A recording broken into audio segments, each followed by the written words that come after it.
WTF? Dlamini, Gigaba, and Mokonyane back in cabinet.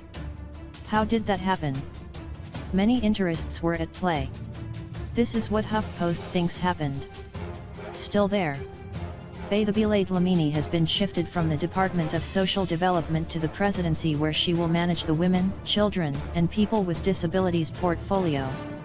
As President Cyril Ramaphosa announced his cabinet on Tuesday night, there was incredulity at some of the ministers who survived his cull.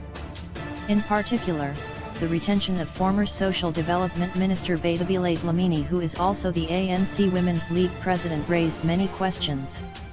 In addition, former Finance Minister Malusi Gigaba returned to his former perch at Home Affairs, less than a week after the High Court found he had lied in his evidence related to a skirmish over the licensing of a private airport when he previously served in that role.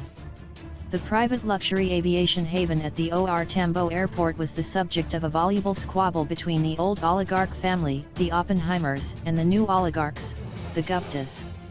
And eyebrows were raised when the president announced that former Water and Sanitation Minister Bathabile Mokonyane was put in charge of the crucially important communications portfolio. What happened here? Did Ramaphosa pull back from his reform agenda? Did he lose his nerve?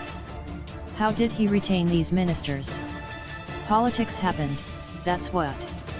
Cabinets are always highly political affairs, and Ramaphosa governs with a slim majority of support in his political party. This means his first cabinet was always going to be a compromise cabinet. The three ministers who flirted with and skirted crony networks are the biggest examples of the political compromise. Dlamini could not be fired because she is president of the Women's League, a powerful position in the governing party. She has been taken out of social development and put in the women's ministry in the presidency. She can't make much trouble in a ministry that is, sadly, underfunded and ineffective.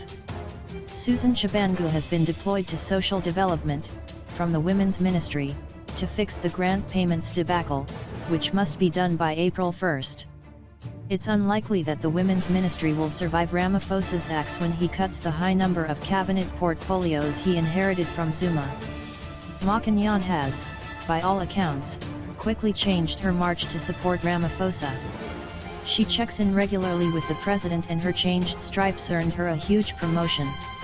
It is not the wisest appointment, as the communications ministry requires a strong technocrat to finally help South Africa make the jump into the digital universe that 6 ANC ministers have failed to achieve.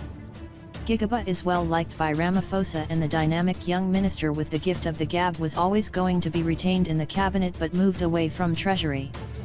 Since being appointed Finance Minister in April 2017, he has distanced himself from the crony networks led by the Gupta family, but he lacked credibility in the role of Finance Minister because he got knocked by revelation after revelation of his proximity to the troublesome clan. Gigaba was a good Home Affairs Minister, but revelations in the past year have shown that he favored the patronage networks by smoothing the way to permits and passports for the family. Ramaphosa cut as deep as he could, but compromise required he keep some people on. This is Ramaphosa's first cabinet, but it is not the last he will appoint. Right now, he does not have a lot of room to move to bring in the technocratic skills he needs to drive his agenda of good governance and reform. He has done the best he could under the circumstances, but it is a cabinet dictated to by the requirements of the ANC's apparatchiks and not by the broader ANC membership or, indeed, the requirements of the South African people.